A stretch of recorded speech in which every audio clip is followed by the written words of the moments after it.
আসসালামু আলাইকুম। কোরআনের মজেজাটা কোথায়? কোরআন একটি মহাগ্রন্থ। এটি পৃথিবীর একটি আম অবিস্মরণীয় গ্রন্থ, যে গ্রন্থটা পৃথিবীতে আজ পর্যন্ত সবচেয়ে বেশি ছাপানো একটি গ্রন্থ, সবচেয়ে বেশি পঠিত একটি গ্রন্থ, সবচেয়ে বেশি আলোচিত একটি গ্রন্থ, পাশাপাশি সমালোচিত একটি গ্রন্থ। পৃথিবীতে যত মানুষ কোরআনকে সমালোচনা করেছেন, তারাও কোরআন নিয়ে গবেষণা করে সমালোচনা করেছেন। এই কোরআনকে গবেষণা করতে গিয়ে অনেকে মুসলমান হয়েছেন বা মুসলমান ধর্ম গ্রহণ করেছেন, এরকম অনেক রেকর্ড আছে। অনেক বড় বড় বিজ্ঞানী, ডাক্তাররাও তাই করেছেন। কোরআনের মজেজাটা চলে কোথায়? একটি উদাহরণ দিয়ে বলি। রাসূল সাল্লাল্লাহু আলাইহি ওয়াসাল্লাম 40 বছর বয়সে নবুয়াত প্রাপ্ত হন।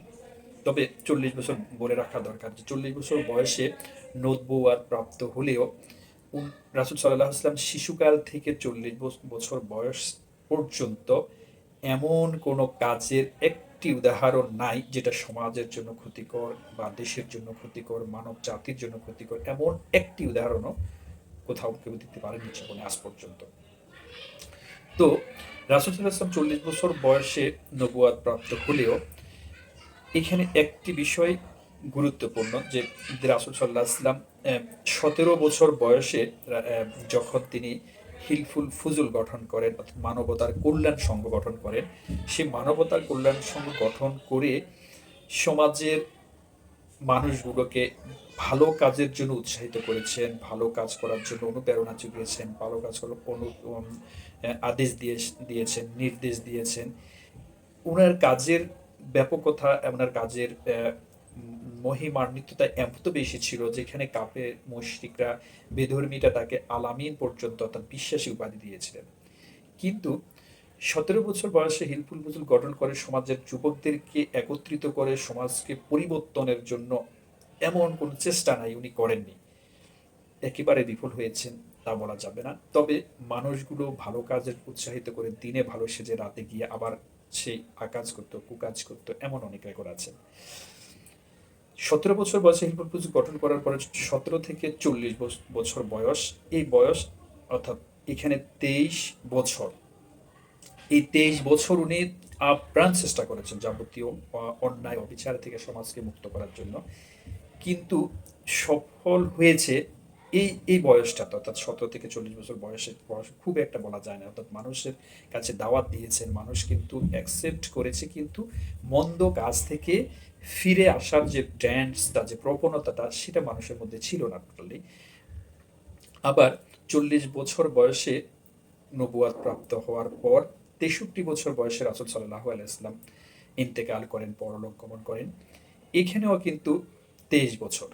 মজার বিষয় যে 17 থেকে 40, সেখানে 23 বছর, 40 থেকে 63, এই এই জায়গায় 23 বছর।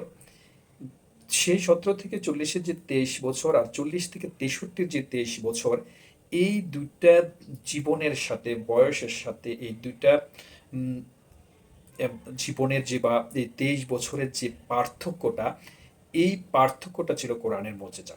আমি যে কথাটা প্রথমে বলেছি কোরআনের মজেজা কোথায়, অর্থাৎ এই 17 বছর বয়সে বা 23 বছর বয়সে রাসূল সাল্লাল্লাহু আলাইহি ওয়াসাল্লাম যা করেছেন নবুয়ত প্রাপ্তের, সেখানকার মানুষকে ভালো কাজ কথা বলে যখন সফলতা পাননি, আল্লাহ রাব্বুল আলামিন যখন কোরআন নাজিল করলেন, কোরআনের আয়াত দিয়ে যখন মানুষকে দাওয়াত দিতে শুরু করলেন, সেই 40 থেকে 63 বছর বয়সে রাসূল সাল্লাল্লাহু আলাইহি ওয়াসাল্লাম মাত্র 23 বছরে মানব জাতিকে যা দিয়ে গেছেন, সেটা পৃথিবীর মানুষ কেয়ামত পর্যন্ত যদি পালন করতে যায় তার জীবনের উপর, এই বিষয়গুলা মানুষের পক্ষে এককভাবে সব কিছু, মানে মানব জাতির এমন কোনো দিক নাই, এমন কোনো বর্তমান বিশ্বের যেসব মানুষের প্রায় 650-700 কোটি মানুষের যে দ্বিতীয় প্রধান ধর্ম হিসেবে মুসলমান, যার রাসূল সাল্লাল্লাহু আলাইহি ওয়াসাল্লামের ফলোয়ার, আমাদের মুসলমানদের মধ্যে অনেক গ্রুপ থাকতে পারে, অনেক থাকতে পারে, কিন্তু রাসূল সাল্লাল্লাহু আলাইহি ওয়াসাল্লাম সবাই আমরা রাসূলের ফলোয়ার। সেই ফলোয়ারটা সৃষ্টি হয়েছে একমাত্র কোরআনের মজিজা দিয়ে। আল্লাহ রাব্বুল আলামিন যে রাসূলের উপর কোরআন নাজিল করেছেন, সেই কোরআনের উপর ভিত্তি করে রাসূল সাল্লাল্লাহু আলাইহি ওয়াসাল্লাম 23 বছরে মানুষকে যা দিয়েছেন, যে পরিমাণ মানুষ ইসলাম গ্রহণ করেছে, যে পরিমাণ মানুষ ভালো কাজের প্রতি আকৃষ্ট হয়েছে, এবং আগের যে 40 বছর বা 23 বছর বয়সে যে মানুষগুলো খারাপ কাজের বা অনুপ্রে বিভিন্ন উপদেশ নির্দেশ রাসূল সাল্লাল্লাহু আলাইহি ওয়াসাল্লামের কাছে পেয়েও যে তারা ভালো কাজে ফিরেনি, পরবর্তী 40 বছরে যারা এসেছে তারা ভালো কাজের জন্য রাসূল সাল্লাল্লাহু আলাইহি ওয়াসাল্লামের জীবন দিতে, ধর্মের জন্য জীবন দিতে কোনো দ্বিধাবোধ করতেন না। সেটা একমাত্র কোরআনের মুজিজার কারণে হয়েছে। অর্থাৎ আমি যেটা বোঝাতে চেয়েছি যে কোরআন দিয়ে যখন মানুষ কথা বলে, কোরআন দিয়ে যখন মানুষ মানুষকে কোনো কিছুর জন্য আমন্ত্রণ করে, কোনো কিছুর জন্য পালন করার কথা বলেন, সেটা মানুষের কাছে অধিক জনপ্রিয় হয়, সেটা মানুষের কাছে গ্রহণযোগ্য হয়, এবং সেটার পারমানেন্সি বা স্থায়িত্বটা হয় অনেক বেশি। আমি কতটুকু বোঝাতে পেরেছি জানি না, তবে এটুকু বোঝাতে চেয়েছি যে কোরআনের মধ্যেই আছে বরকত, এবং রাসূল সাল্লাল্লাহু আলাইহি ওয়াসাল্লামের নবুয়ত প্রাপ্তির পূর্ববর্তী 23 বছর জীবন এবং নবুয়ত প্রাপ্তির পরবর্তী 23 বছর জীবনটা আজকে যদি মানুষ ন্যূনতম যদি গবেষণা করে বা ন্যূনতম যদি একটু দেখে ভালো করে, দেখা যাবে সেখানে পূর্ববর্তী আর পরবর্তী জীবনের পার্থক্যটা সৃষ্টি করেছে একমাত্র কোরআন।